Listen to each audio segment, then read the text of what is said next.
Welcome student, SPM online class में आपका स्वागत है।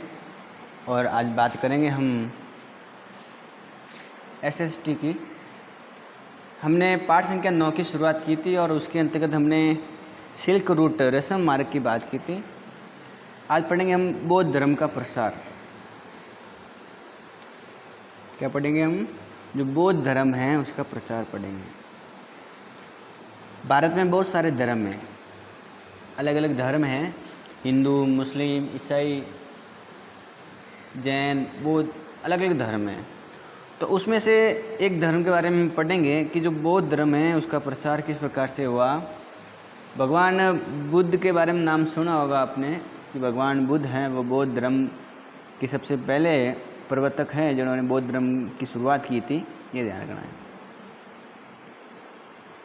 अगर हम बौद्ध धर्म के प्रसार की बात करें तो सबसे पहले एक शासक का नाम आता है, उसका नाम है कुषाण। क्या नाम है उसका? कुषाण है। और कुषाण वंश का जो राजा है, शासक कुषाण वंश है, और कुषाण वंश का जो राजा है इसका नाम है कनिष्क। क्या नाम है? कनिष्क। इसने लगभग 1900 साल पहले भारत पर शासन किया था। कितने साल पहले? 1900 साल पहले। उसने एक बौद्ध परिषद का गठन किया। कनिष्क ने एक परिषद बनाई, काउंसलिंग बनाई, बौद्ध परिषद। बौद्ध परिषद का क्या किया इसने? गठन किया, ये ध्यान रखना आपको। बौद्ध परिषद का गठन किसने किया है? इस कनिष्क ने किया है। कनिष्क किस वंश का राजा था? कुषाण वंश का था। लगभग 1900 साल पहले इसने शासन किया था। अब ये जो बौद्ध परिषद का गठन किया है, इसमें क्या होता था कि सारे लोग एकत्रित होते हैं, जो विद्वान लोग हैं वो इसमें इकट्ठे होते हैं, और विद्वान लोग इकट्ठे होकर अलग अलग विषयों पर विचार विमर्श करते हैं, बातें करते हैं इस काउंसलिंग के अंदर। बात समझ आ रही है? मैंने आपको बताया कि एक ऐसा आयोग, एक काउंसलिंग बनाई जिसको बौद्ध काउंसलिंग कहा गया। इस काउंसलिंग में क्या होता था कि अलग अलग विद्वान लोग आते थे, बैठते थे और अलग अलग महत्वपूर्ण जो विषय हैं उन पर बातें, विचार विमर्श करते थे। हमें भगवान बुद्ध की जीवन के बारे में अगर पढ़ना है तो हमें भगवान बुद्ध का एक नाम से ग्रंथ है, बुद्ध चरित्र। ग्रंथ का नाम क्या है? बुद्ध चरित्र। इसको पढ़ेंगे तो अपन को भगवान बुद्ध के जीवन के बारे में, उनकी शिक्षाओं के बारे में हमें पता लगेगा। तो ये लिखा किसने है? अगर हम उस रचनाकार की बात करें तो एक कवि था, इसका नाम है अश्वघोष। अश्वघोष। क्या नाम था रे? अश्वघोष। तो अश्वघोष नामक इस कवि ने बुद्ध चरित्र ग्रंथ लिखा, और उस बुद्ध चरित्र ग्रंथ के अंतर्गत भगवान बुद्ध के जीवन के बारे में लिखा हुआ है। भगवान बुद्ध के जीवन के बारे में लिखा हुआ है कि किस प्रकार भगवान बुद्ध ने अपना जीवन यापन किया था, उनके जीवन में महत्वपूर्ण कौन कौन सी शिक्षाएं हैं जो हमें याद रखनी चाहिए। तो जो अश्वघोष था, एक कवि, इसने बुद्ध चरित्र लिखा था। ये कहाँ रहता था? ये आपको ध्यान रखना है कि जो कनिष्क है इसके दरबार में रहता था। इसका दरबारी कवि है। दरबारी कवि का मतलब ये होता है कि वह कवि जो राजा के अंडर में, राजा के दरबार में रहता है और राजा को अलग अलग प्रकार की कहानियाँ, कविताओं को लिखकर सुनाता है, देता है। बात समझ में आई? तो बात कौन सी याद करेंगे आप कि अश्वघोष नामक ने भगवान बुद्ध के जीवन के बारे में वर्णन किस बुक में करते हैं? क्या है? बुद्ध चरित्र। अश्वघोष किस राजा या किस वंश के राजा के दरबार के दरबारी कवि थे? कनिष्क। वंश कौन सा है? कुषाण वंश। ये कब थे? ये आज से लगभग 1900 साल पहले थे। इसके समय जो बुद्ध परिषद का गठन हुआ है, बौद्ध परिषद, बौद्ध काउंसलिंग का, जिसका जो मेन उद्देश्य था कि भी ये गठन क्यों बनाई है, ताकि क्या करें, जो महत्वपूर्ण विषय हैं उस पर विचार विमर्श कर सके, उन पर बातें कर सके, इसलिए ये बनेगी। तो इन विद्वानों में एक तो इस विद्वान की बात की है, और भी जो अलग अलग विद्वान थे, उन्होंने संस्कृत में लिखना शुरू किया। किस में लिखना शुरू किया है? संस्कृत में लिखना शुरू किया है, ये ध्यान रखना है। समय के साथ साथ में जो बौद्ध धर्म था उसमें कुछ परिवर्तन हुआ। बौद्ध धर्म में क्या हुआ है? कुछ परिवर्तन हुआ है। बौद्ध धर्म में कुछ अलग अलग नई नई विचारधाराएं आने लग गई। पहले हीनयान था, लेकिन समय के साथ में बौद्ध धर्म में एक नई धारा आई, एक नई धारा का विकास हुआ, उसको बोलते हैं महायान। क्या बोलते हैं? महायान। इस प्रकार से बौद्ध धर्म में दो मत हो गए, हीनयान और महायान। ये बाद में आया, ये शुरू से है, ये ध्यान रखना है। अगर इस विचारधारा की बात करें कि ये महायान का क्या मतलब होता है, तो ये बौद्ध धर्म की अलग विचारधारा है। अलग बुद्ध धर्म को या बौद्ध धर्म को अलग मानने वाले व्यक्ति हैं।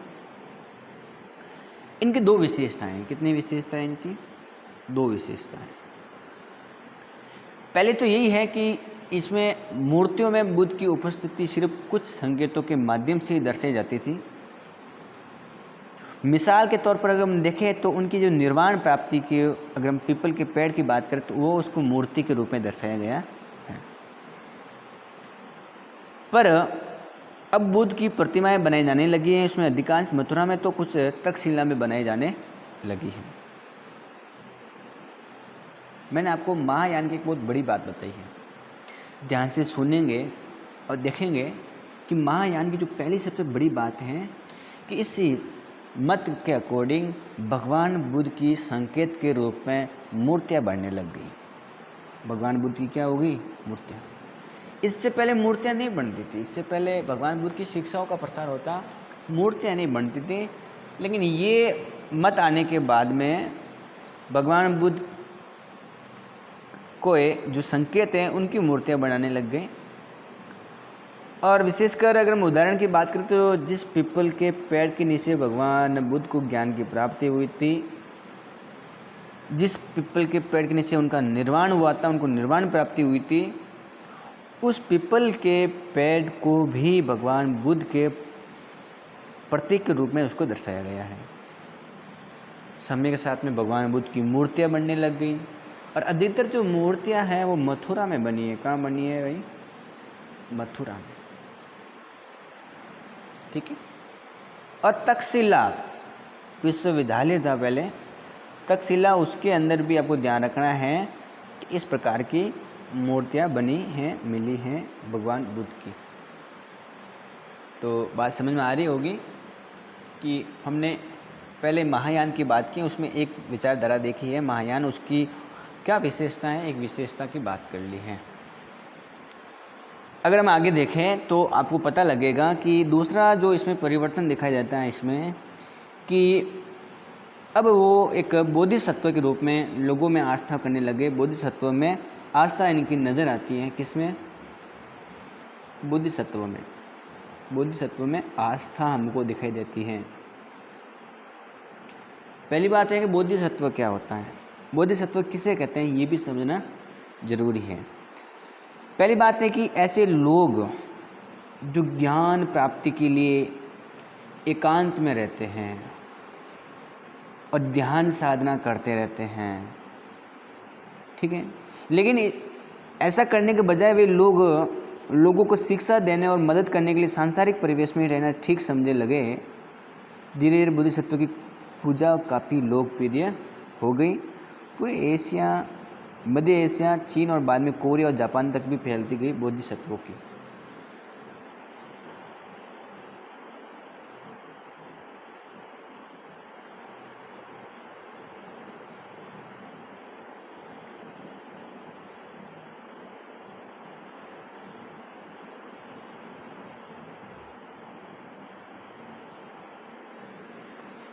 तो बोधिसत्व का मतलब आपको समझ में आ गया ना। देखो एक बात आप अच्छी तरह से समझो भाई, बौद्ध धर्म है उसमें ये बताया हुआ है कि भाई आपको ज्ञान प्राप्ति करनी है तो आपको एकांत में रहना पड़ेगा। कहाँ रहना पड़ेगा? एकांत में। और ध्यान मुद्रा, ध्यान साधना के माध्यम से आप क्या करेंगे? ज्ञान प्राप्ति कर सकते हैं। लेकिन जो बोधिसत्व ऐसे व्यक्ति थे जिन्होंने एकांत में रहने की बजाय क्या किया? ज्ञान प्राप्ति के लिए उन्होंने क्या किया कि भगवान बुद्ध की शिक्षाओं को लोगों तक, इस सांसारिक परिवेश में लोगों तक पहुंचाने का काम किया। उस सांसारिक परिवेश में रहते हुए उन्होंने इस प्रकार की शिक्षाएं लोगों को दी, और इस प्रकार से वो जो लोग थे जो ज्ञान प्राप्ति के लिए संसार की सांसारिक परिवेश में कूद गए, उसमें शामिल हो गए और भगवान बौद्ध की या बुद्ध की अलग अलग जो शिक्षाएं हैं वो फैलाने लग गए। उनको बोधिसत्व कहते हैं। और ये धीरे धीरे पूरे भारत में अलग अलग देशों में भी फैल गए।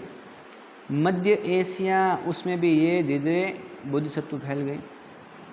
चीन है तो चीन में भी फैल गए, जापान है, कोरिया है, इन देशों में भी हमें ये बोधिसत्वों की लोकप्रियता दिखाई देती है। बात समझ में आ रही है कि भगवान बुद्ध की शिक्षाओं को फैलाने के लिए, और विशेषकर बोधिसत्व ऐसे व्यक्ति थे जो ज्ञान प्राप्ति का जो साधन है वो एकांत और साधना, ध्यान साधना की बजाय लोगों को शिक्षा देने और सांसारिक परिवेश में रहकर वो काम करने की वो ज़्यादा इच्छा रखते थे कि लोगों को शिक्षा दें, मदद करें उन लोगों की सांसारिक परिवेश में रहकर। वो ज्ञान प्राप्ति का एक अलग तरीका है। लेकिन अगर भारत की बात करें तो भारत में जो बौद्ध धर्म का प्रचार है वो पश्चिमी और दक्षिणी भारत में होता है, ठीक है, जहाँ बौद्ध भिक्षुओं के रहने के लिए पहाड़ों में दर्जन गुफाएं मिली हैं। हमें क्या मिली हैं? गुफाएं मिली हैं। महाराष्ट्र है या और भी बहुत सारी ऐसी गुफाएं हैं जहाँ पर इतनी गुफाएं मिली हमको, चैत्य विहार मिले हैं जो भगवान बुद्ध से संबंधित बौद्ध भिक्षुओं के रहने के स्थान थे बड़ी मात्रा में, ठीक है। तो ये भी ध्यान रखना है आपको। अब आपको ये ध्यान रखना है कि सांची है वहाँ पर भी हमको बहुत मूर्ति कला की चीज़ें मिलती हैं बौद्ध धर्म से। मथुरा में भी अलग अलग मूर्तियाँ मिलती हैं, ये भी याद करना है आपको। तो मैंने आपको कहा कि भारत के दक्षिणी और पश्चिमी इलाकों में हमें बौद्ध धर्म के जो अन्योयी बौद्ध भिक्षु हैं उनके रहने के लिए क्या व्यवस्था है? गुफाएं बनाई हैं। गुफाएं जो थी वो चैत्य और विहार के रूप में थी। मैं वापस लिख देता हूँ, चैत्य और विहार।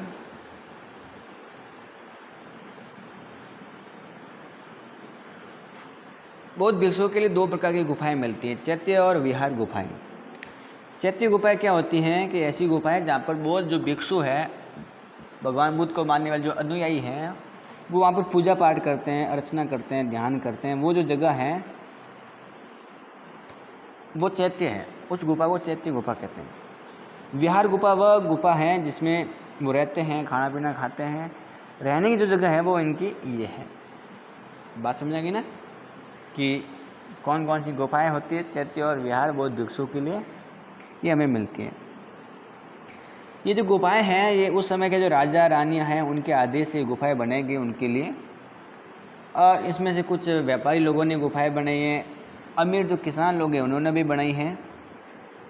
और विशेषकर अगर हम गुफाओं को देखें तो जो पश्चिमी घाट हैं वहाँ हमें मिलती हैं। दक्षिण भारत की बात करें तो उनके दक्षिण भारत में बहुत सारे ऐसे शहर हैं, तट हैं, उन बंदरगाहों के स्थान पर भी हमें ऐसी गुफाएं मिलती हैं। और दरअसल कहा जाता है कि इन गुफाओं के माध्यम से जो यात्री हैं वो यहाँ विश्राम करते हैं इन गुफाओं के अंदर। इन गुफाओं में क्या करते हैं? वो विश्राम करते थे, ये ध्यान रखना है आपको, ठीक है। तो ये भी ध्यान रखना है विश्राम करने के लिए। अगर हम बौद्ध धर्म के दक्षिण पूर्व की ओर बात करें, दक्षिण पूर्व की, तो उन देशों के अंदर भी ये बौद्ध धर्म फैला है। जैसे दक्षिण पूर्व की बात करें तो श्रीलंका में भी बौद्ध धर्म है, म्यांमार देश के अंदर भी क्या है? बौद्ध धर्म है। थाईलैंड के अंदर भी क्या है? बौद्ध धर्म है। और इंडोनेशिया के अंदर भी बौद्ध धर्म है।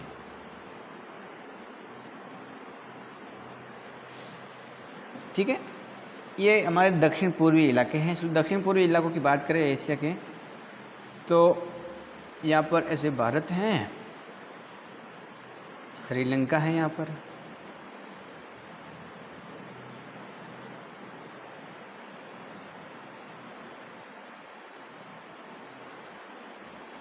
ठीक है। ये है भारत, ये है श्रीलंका, ये बांग्लादेश, यहाँ पर आपका एक म्यांमार देश है, कौन सा? म्यांमार। यहाँ कंबोडिया, वियतनाम, थाईलैंड और इंडोनेशिया, ये देश आपके इधर है। तो दक्षिण और पूर्व दिशा में इन देशों में भी हमें बौद्ध धर्म दिखाई देता है। ठीक है, ये आपको बातें ध्यान में रखनी है। इसके अलावा जो बौद्ध धर्म है उसमें एक अलग रूप है बौद्ध धर्म का, जिसको थेरवाद कहते हैं। क्या बोलते हैं? थेरवाद है। और थेरवाद बौद्ध धर्म का प्रारंभिक रूप था, यहाँ अधिक प्रचलित था, ये याद करना है आपको। अब आपको दिखाते हैं बौद्ध धर्म से जुड़ी हुई अलग अलग मूर्तियाँ, चित्रकारी, वो दिखाते हैं। आपको ये मूर्तियाँ दिखाई दे रही है, क्या दिखाई दे रहा है इसमें? इसमें ये पेड़ दिखाई दे रहा है, पीपल का पेड़ है। कौन सा पेड़ है ये? पीपल का। दरअसल सांची के अंदर हमको एक स्तूप मिला, उस स्तूप के अंदर ये डिजाइन मिलती है। इसके नीचे खाली स्थान है, इस पेड़ के नीचे क्या है? खाली स्थान दिखाई दे रहा है। और कहते हैं इसी पेड़ के नीचे भगवान बुद्ध ने ज्ञान प्राप्ति की थी, बैठ करके ध्यान लगाया था। बाकी सब ये मूर्तियाँ देखो आप, कितनी बढ़िया ढंग से मूर्तियाँ बनी हुई है पत्थर की, उस समय की कला है, ये भी ध्यान रखना है। ये भी हमको मूर्तियाँ मिलती हैं भगवान बुद्ध से जुड़ी हुई मथुरा के अंदर, ये प्रतिमाएँ हैं। तो एक तो है मथुरा वाली, एक है तक्षशिला वाली प्रतिमाएँ। इनमें भी हमको समानता दिखाई देती है, बाल मूंछ एक जैसे हैं, अर्ध खुली आँखें हैं, नाक एक जैसी हैं। और ये उस समय की, प्राचीन समय की मूर्तियाँ हैं, तो हमें मिलती है उस समय। अब बात करते हैं हम नए टॉपिक की, कि जो तीर्थ यात्री हैं उनकी कौन कौन सी बातें आती हैं।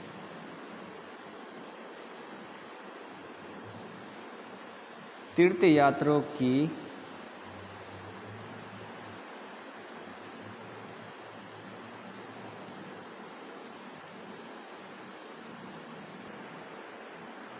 यात्रियों की जिज्ञासा। पहली बात है, तीर्थ यात्री किसे कहते हैं? तीर्थ यात्री किसे कहते हैं? ऐसे स्त्री और पुरुष, ऐसे स्त्री या पुरुष जो प्रार्थना के लिए, किसके लिए? प्रार्थना के लिए पवित्र स्थान पर जाते हो, पवित्र स्थानों की यात्रा करते हो, उन लोगों को तीर्थ यात्री कहते हैं। ऐसे स्त्री पुरुष जो प्रार्थना के लिए पवित्र स्थानों पर जाते हैं, उनकी यात्रा करते हैं, पवित्र स्थानों की यात्रा करते हैं, वो तीर्थ यात्री कहलाते हैं। लोग समूह के रूप में तीर्थ यात्रा करते हैं, जहाज़ों के माध्यम से भी तीर्थ यात्रा करते हैं, और लोग पैदल भी तीर्थ यात्रा करते हैं। अलग अलग स्थानों पर अलग अलग तीर्थ यात्रियों के बारे में हमको वर्णन मिलता है। इसी प्रकार एक व्यक्ति था जो भारत में आया, जो तीर्थ यात्री था। भारत में आया और वो जो व्यक्ति था वो तीर्थ यात्री था, पवित्र स्थान पर घूमने के लिए आया था। उसका नाम था फासियन। उसका नाम क्या था? फासियन नाम था, ये ध्यान रखना आपको। तो फासियन की बात कर ली, जो काफ़ी प्रसिद्ध था। और ये जो फासियन है लगभग 1600 साल पहले आया था, ये भी ध्यान रखना है। इसके अलावा और भी लोग थे। एक था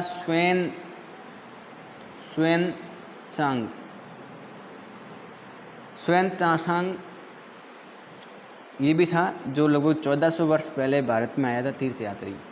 तो फासियन 1600 वर्ष पहले चीन से था, और स्वान-त्सांग वो था 1400 वर्ष पहले। और इसके बाद में लगभग उसी के करीब 50 साल बाद, इसके 50 साल बाद एक व्यक्ति और आया था, इत्सिंग, भारत में तीर्थ यात्री के रूप में आया था। और जब ये तीर्थ यात्री के रूप में आते हैं तो भारत के अंदर जो बौद्ध धर्म के मठ हैं, गुफाएं हैं, उनसे जीवन की बातें सुनते हैं, देखते हैं, तो इनका इंटरेस्ट पैदा होता है।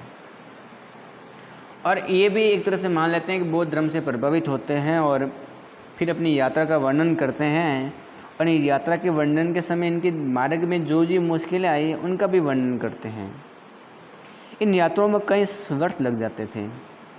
इन्होंने देश के मठ को देखा, अलग अलग देश के स्थानों के बारे में लिखा, किताबों में उन्होंने बहुत सारी चीज़ों का वर्णन किया है उस समय, पुराने समय में, ताकि हमें उस समय की कंडीशन भी पता लगती है। अगर हम स्वान-त्सांग की बात करें, स्वान-त्सांग की, तो ये भूग मार्ग से चीन वापस लौटा। किस मार्ग से? भूमार्ग से। मतलब जो उत्तर पश्चिम और मध्य एशिया का जो मार्ग है वो भू मार्ग कहलाता है, उससे वो क्या हुआ, वापस लौटा। उसने लगभग सोने की और चांदी और चंदन की लकड़ी की बनी हुई जो भगवान बुद्ध की मूर्तियां हैं, इसके अलावा 600 से ज़्यादा जो पांडुलिपियां हैं वो इकट्ठी की उस आदमी ने, और इन्हें अपने लगभग 20 घोड़ों से लाद करके ले गया। कौन? xuanzang। बात समझ में आ रही है आपको? कुछ मैं कह रहा हूँ वो मैं ये कह रहा हूँ कि भारत में बहुत सारे क्या है, तीर्थ यात्री आए, बहुत सारे आए, जिसमें मैंने एक तो फासिन की बात की, xuanzang की बात की, इत्सिंग की बात की। उसमें से xuanzang एक था जो भूम मार्ग से वापस लौटा। भूमार्ग का मतलब होता है जो उत्तर पश्चिमी एशिया का मार्ग है उससे वो वापस लौटा, और अपने साथ में वापस चीन जाते समय ये सोने चांदी और चंदन की जो बनी हुई भगवान बुद्ध की मूर्तियाँ हैं वो लेकर जाता है। 600 से जो पांडुलिपियाँ हैं, ऐसी लकड़ी की या पेड़ की छाल पर कुछ लिखा हुआ इस प्रकार से तथ्य, लकड़ी की पट्टियों पर पांडुलिपियाँ, वो भी लेकर जाता है 600 से करीब। और इनको वो ले जाते समय 20 से ज़्यादा घोड़ों का प्रयोग करता है। 20 घोड़े कम से कम उनमें ये सब सामान डाल करके ले जाता है। इसमें से 50 पांडुलिपियाँ उस समय खो गई जब सिंधु नदी पार करते हुए उसकी नाव पलट गई थी। 600 लेकर जा रहा था और 50 तो खो गई इसकी पांडुलिपियाँ। कितनी? 50, जब वो सिंधु नदी पार कर रहा था उस नाव उनकी पलट गई उसकी वजह से। बाकी जो बची थी उसमें वो अपने लेकर जाता है, और जीवन भर उन पांडुलिपियों को वो संस्कृत से क्या करता है, चीन की भाषा में अनुवाद करने में लगा देता है। ये व्यक्ति जिसका नाम बताया मैंने आपको, ठीक है। तो इसका नाम आपको याद करना है, जिसका मैंने आपको नाम बताया है, xuanzang का। xuanzang नालंदा विश्वविद्यालय में भी आया था बिहार के अंदर, ये भी ध्यान रखना है उस समय, ठीक है। इस प्रकार से भारत के अंदर अनेक सारे अलग अलग लोग आते हैं, तीर्थ यात्री, और यहाँ पर घूमते रहते हैं और धर्म से जुड़ी हुई शिक्षा लेते हैं। पांडुलिपियाँ लेकर गया है यहाँ से। इस प्रकार से उन चीन देश में बौद्ध धर्म के प्रचार का एक मेन कारण ये भी था। अब बात करते हैं भक्ति की शुरुआत कैसे हुई भारत के अंदर। किसकी? भक्ति की शुरुआत।